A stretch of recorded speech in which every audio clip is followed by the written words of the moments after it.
A continuación, ¿qué propone?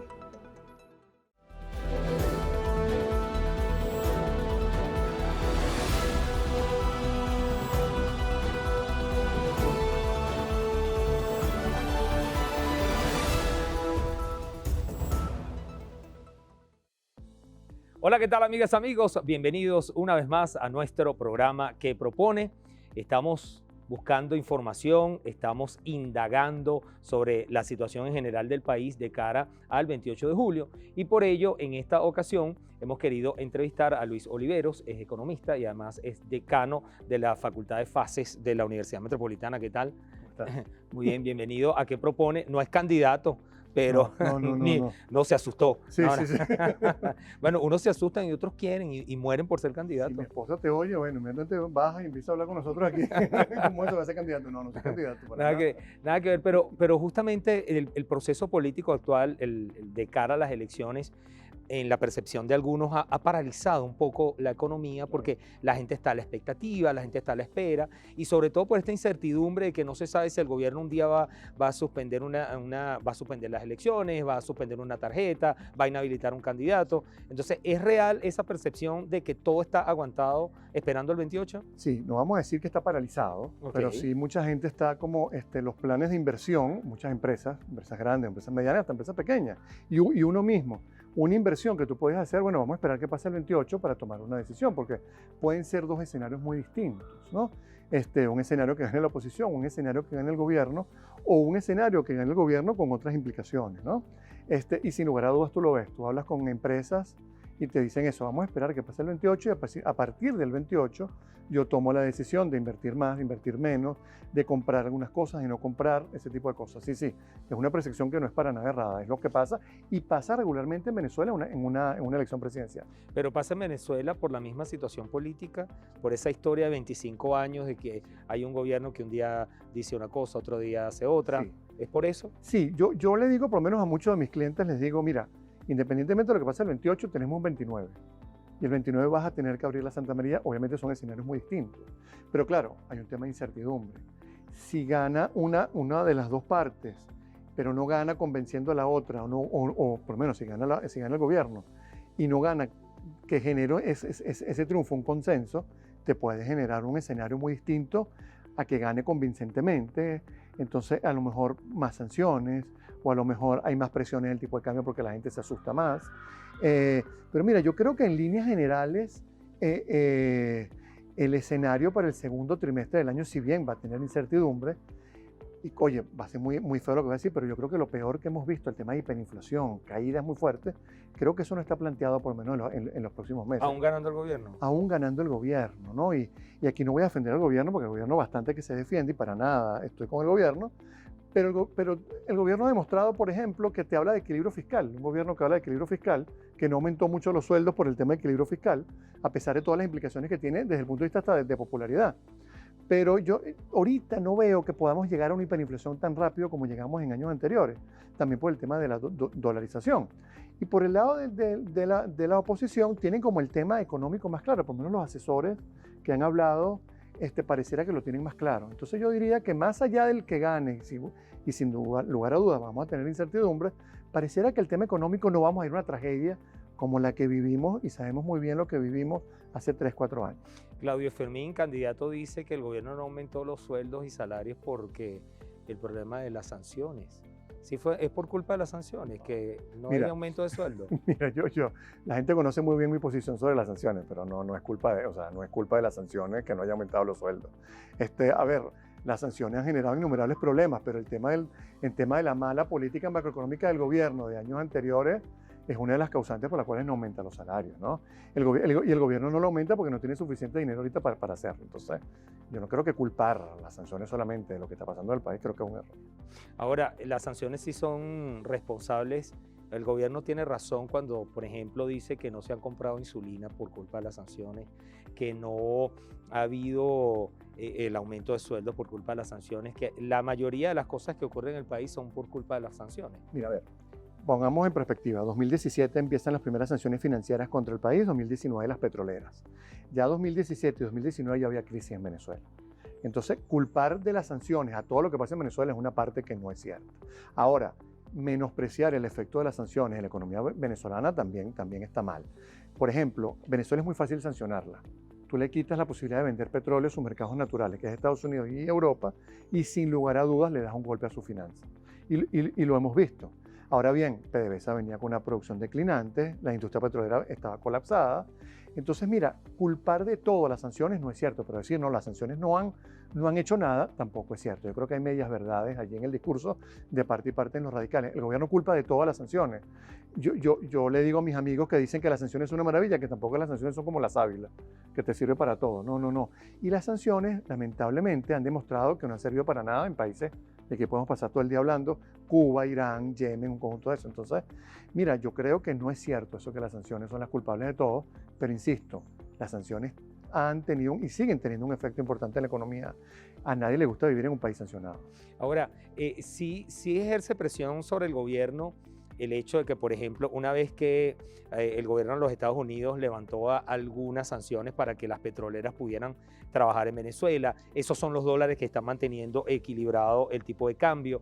Eso sí es una presión para el gobierno, o sea, sí hay presión para el gobierno que los Estados Unidos diga, epa, no pases la línea porque puedo levantar... O puedo volver al esquema de sanciones que tenemos antes de noviembre. ¿O eso no es factible? Mira, yo creo que el gobierno aprendió a vivir con las sanciones. O sea, y además, yo creo que para el gobierno las sanciones son una excusa maravillosa. Todo, lo que tú lo dijiste ahorita, todo es culpa de las sanciones. O sea, yo no puedo aumentar el sueldo por las sanciones. Yo no puedo comprar algo por el tema de sanciones. Para el gobierno las sanciones han sido maravillosas. Para una parte de la oposición también, porque bueno, dejo que las sanciones me hagan el trabajo político.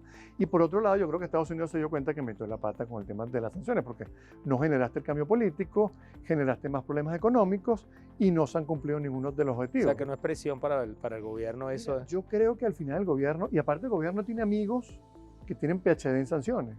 Cuba, Turquía, el mismo China, Rusia. Son muchos países que le han transmitido al gobierno un know-how con el tema de las sanciones. ¿Tienen efecto? Claro que tienen efecto. Tienen un efecto en flujo de caja, tienen un efecto importante, pero te sirve para tu propaganda y culparlas a ellas de las cosas malas, de las cosas que no has hecho bien. Un escenario donde el gobierno se atreva, por ejemplo, a pasar la línea roja, suspende las elecciones. ¿Eso es un escenario complicado para el gobierno? Wow, a ver, habría que ver cuáles son las motivaciones que lo llevan a eso. El tema de Guyana puede ser una motivación. El tema es, bueno, está bien, suspendiste las elecciones para julio, pero tienes que mostrarle al país o enseñarle al país cuándo sería la próxima fecha. La suspendo y me olvido de la fecha. Creo que es un escenario un poco complicado, ¿no? Vendérselo no solamente a los venezolanos, sino venderlo a la comunidad internacional. ¿Usted cree que la comunidad internacional sí tiene suficiente peso como para que eso no pase por debajo de la mesa? Porque la gente de a pie siente que el gobierno está como muy tranquilo, que está como muy calladito, y eso es sinónimo para la gente de a pie de que andan tramando algo. Entonces, que el gobierno siempre se sale con la suya. Entonces, un escenario como ese realmente sería un problema para el gobierno. Yo creo que para el gobierno, a ver, cuando tú hablas de comunidad internacional, para mí comunidad internacional que le interesa al gobierno es Petro, es Lula, es Boric, son algunos actores, ¿no? Al gobierno le interesa saber lo que está pasando en la comunidad internacional. Mira, yo creo que no dejan de dormir por la comunidad internacional, porque aparte la comunidad internacional demostró que es poco o nada el efecto que puede tener en Venezuela. No se pongan bravos, porque cuando uno dice estas cosas la gente se molesta, pero es que ciertamente vimos en años anteriores la comunidad internacional, el Grupo de Lima, un gran grupo de Lima, supuestamente un poco presidentes reunidos, hablando cosas y al final no vimos que hicieron gran cosa. No afectaron en nada, al contrario. Creo que con sus mismos errores llevaron a que el gobierno llegara hasta donde ha llegado. Un escenario, vamos a analizar los escenarios. Un escenario, oposición gana. ¿Cómo sería ese escenario? Un escenario, gobierno se mantiene. Wow. A ver, vamos a sacar aquí los caracoles, dependiendo de cómo caigan, vemos qué decimos, ¿no? Esos son los escenarios. A ver, el primero es el escenario, la oposición gana. Bueno, la oposición tiene 6 meses como un periodo de transición para ver cómo hace para armar un plan de gobierno y sobre todo un plan de transición para que el gobierno saliente se sienta un poco tranquilo para entregar el poder, ¿no? Tiene una economía con innumerables problemas, y eso lo sabemos muy bien, pero tiene una economía que, por ejemplo, Ya el tema de aumentar el precio de la gasolina, ya esa tarea se le hicieron. Ya han hablado bastante de equilibrio fiscal y equilibrio monetario. Las licencias petroleras están bien andadas. Así que obviamente lo va a tener difícil porque va a tener instituciones en contra. Va a tener una economía que hoy representa cerca del 30% de lo que representaba en el año 2013. Y una de las primeras cosas que debe hacer es, por ejemplo, restituir la institucionalidad en el país. El tema de PDVSA en la industria petrolera, el tema del Banco Central, seguir disminuyendo la inflación, porque si bien hoy tenemos una inflación de 50-60%, para cualquier país del planeta es una tragedia, para los venezolanos una bendición después de lo que venimos, ¿no? Pero hay que seguir bajándole y tenemos que ir a escenarios de una inflación anual de un dígito. La va a tener difícil, pero yo creo que va a tener mayor aceptación en los mercados internacionales. Tiene que reestructurar una deuda. Creo que le va a ser más fácil a un gobierno de oposición reestructurar una deuda, ¿no? Reestructurar la deuda, que es un monstruo. Hay que ver cómo está el tema de las instituciones. En el caso del gobierno, habría que ver cómo gana y cuál es la credibilidad que tiene esa victoria y la capacidad que tiene de generar consensos para el futuro. Sin lugar a dudas lo va a tener, creo yo, un poco más difícil. Si bien controla las instituciones del país, pero el escenario yo creo que es un escenario de crecimiento menor a el otro escenario. Insisto, para mí la clave es cómo gana, cómo se genera, cómo es ese consenso que se genera y la credibilidad que tiene esa victoria, tanto en los mercados como dentro de también el venezolano. Yo me imagino que usted revisa encuestas. ¿No le Sí, llegan? Sí me llega. ¿Sí? Y esas encuestas están reflejando que el gobierno tiene pocas probabilidades de ganar. Sí, tiene pocas probabilidades. O sea que si las encuestas están reflejando eso, ¿no cree usted que el gobierno puede no atreverse a llegar a ese momento? ¿Sabes lo que pasa? Que tú dijiste al inicio de la entrevista que podían pasar varias cosas de aquí a la elección. Y sabemos que en Venezuela puede un mes, 2 meses, en cualquier país del mundo son 60 días, en Venezuela pueden ser 600 días. Son 600 días como una edad de gato, ¿no? Y de aquí al 28 de julio puede pasar muchísimas cosas como no puede pasar nada, ¿no? Sí, sin lugar a dudas el gobierno tiene hoy la probabilidad, entre las probabilidades, el gobierno ganar es la probabilidad menor, pero tiene una probabilidad todavía. La probabilidad mayor la tiene el candidato del mundo, y hacia allá pareciera que son las preferencias de los electores. Pero te insisto, falta todavía mucho. Y la película, yo le dije el otro día a un amigo que yo me siento como, estoy viendo una serie, estoy en la temporada 9, pero esta serie le falta una temporada 10. Y la temporada 10 como que viene con más incertidumbre, como con más picante, es la que no me quiero perder, pero es la que le tengo más miedo. Ya, y esa temporada 10 incluye los 6 meses de proceso, los 6 meses previos. ¿Ah? Esa es la temporada 11.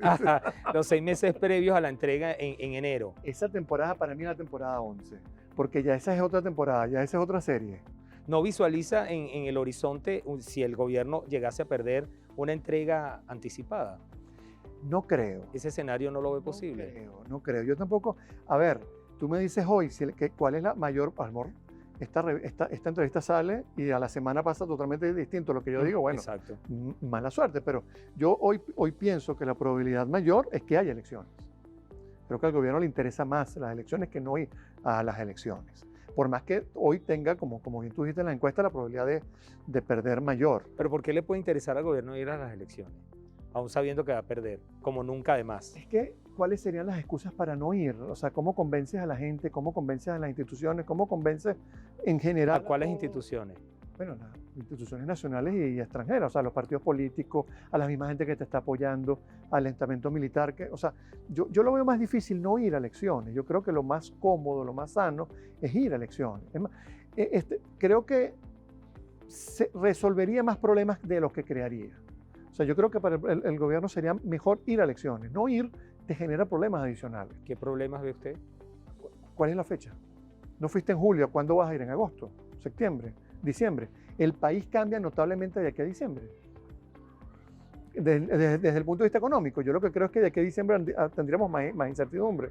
Y esas empresas de las que hablamos al inicio, que están esperando a ver qué pasa, bueno, si no presupuesté esperando el 28 de julio o no invertí, voy a entonces invertir en agosto para después esperar qué pasa en diciembre. No, sigo esperando, porque puede pasar cualquier cosa de aquí a diciembre, desde el punto de vista de que a lo mejor el tema político hay más incertidumbre.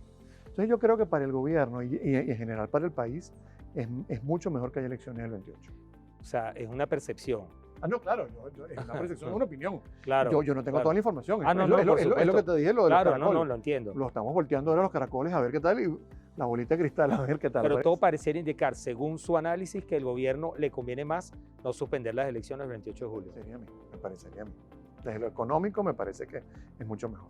Hay algunos analistas que han señalado que el gobierno quiere garantías, que quienes han estado en el poder durante tantos años quieren garantías.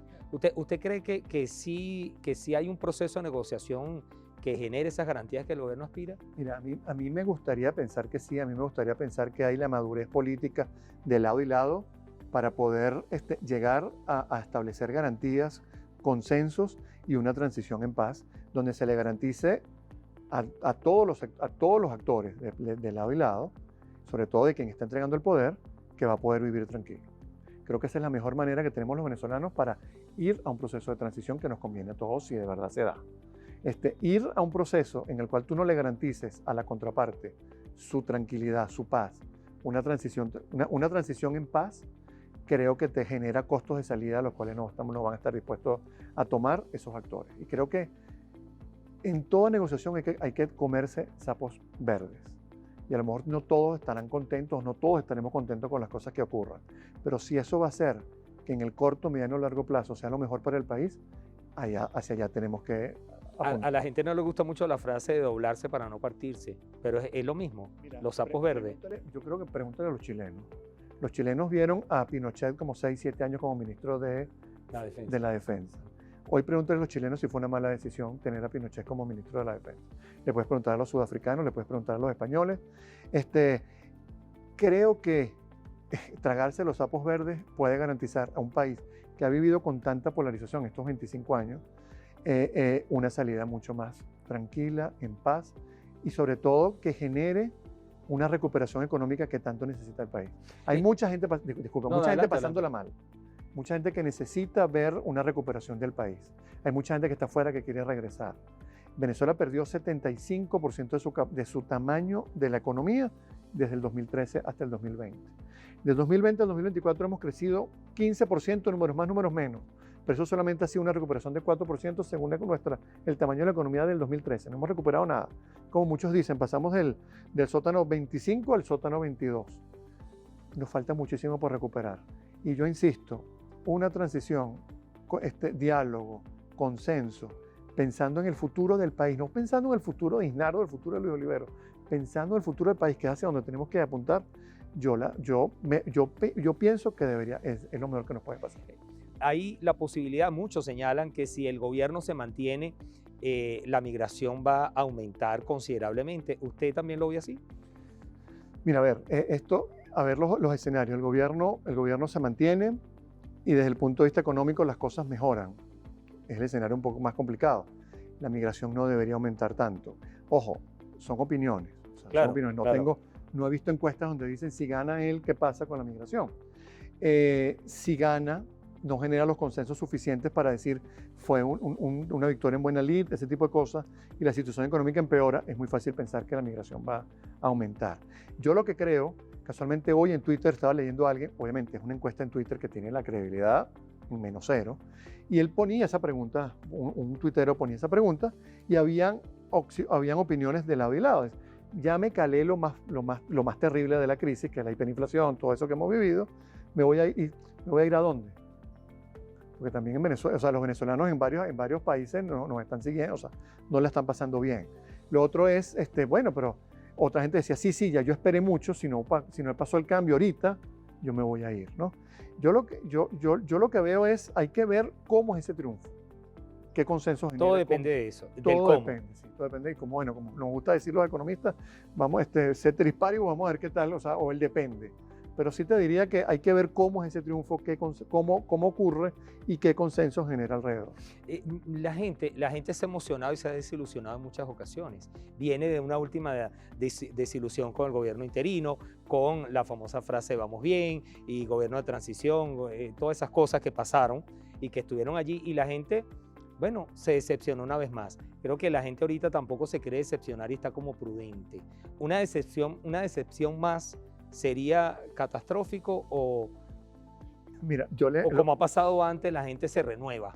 yo no creo que sea catastrófico. Al final el país va a seguir existiendo. Lo que te decía, creo que en uno o dos segmentos atrás, el país no se acaba el 28 y siempre nos han vendido eso, o muchas veces nos han vendido, el país se acaba este día y por mal bien o mal que le vaya al país, el país va a seguir existiendo. El 29, o sea, tú tienes que salir a trabajar, yo tengo que salir a trabajar. El 29 nuestros hijos, bueno, ya el 29 están de vacaciones, pero si hubiera clase tendrían que ir a clase. El 29 el país continúa con unas expectativas, con una incertidumbre que puede ser muy distinta dependiendo del camino. Pero el país no se va a acabar por el que gane el 2028. Que puede ser que si gana uno, gane el otro, la situación económica sea mayor o sea menor, o sea mejor o sea peor. Sí, pero viene la catástrofe, pase lo que pase. Obviamente viene la decepción, pero nosotros ya tenemos un PhD en eso. Yo le decía a un amigo, cuando perdió Trump, ¿ahora qué vamos a hacer? Yo le dije, mira, llámame en 2 horas.